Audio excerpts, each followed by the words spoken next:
Jeste li ikad pomiješali lovorov list i deterdžent? U ovom kratkom videu ću vam pokazati šta će se desiti ako pomiješate ta dva sastojka uz par dodataka. Rezultat je jako koristan i zanimljiv, stoga svakako ostanite sa nama do kraja videa. Prvo ćete usitniti par listića lovorovog lista kako bi dobili sitni prah. Usitnjeni lovor ima puno jače djelovanje i brže ispušta svoje hranjive sastojke u vodi.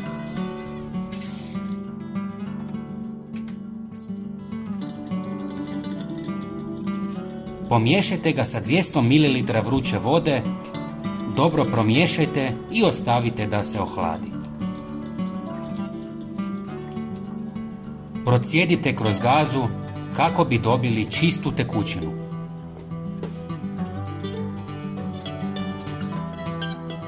U posudu dodajte 150 ml deterdženta,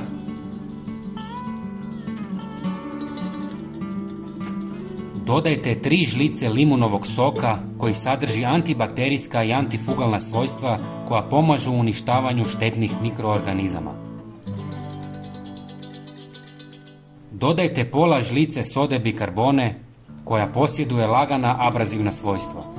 Također uklanja neugodne mirise i učinkovito čisti.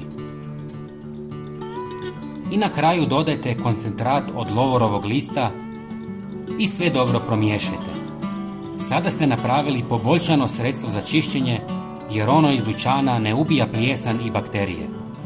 Limun i lovorov list su fantastični prirodni sastojci. Možete razrijediti sa puno više vode i dalje će biti jako učinkovito. Ako želite prirodnije sredstvo bez kemikalija, možete napraviti ovo isto samo bez deterdženta. Napunite sprej. Prijatelji, bilo bi nam drago da podijelite ovaj video sa svojim prijateljima i pretplatite se na naš kanal. Vaša podrška nam puno znači. Možete čistiti slavine, umivaonike,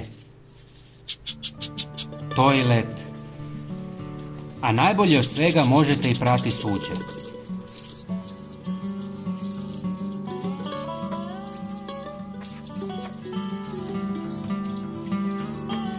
Pogledajte kako se lijepo sjaji.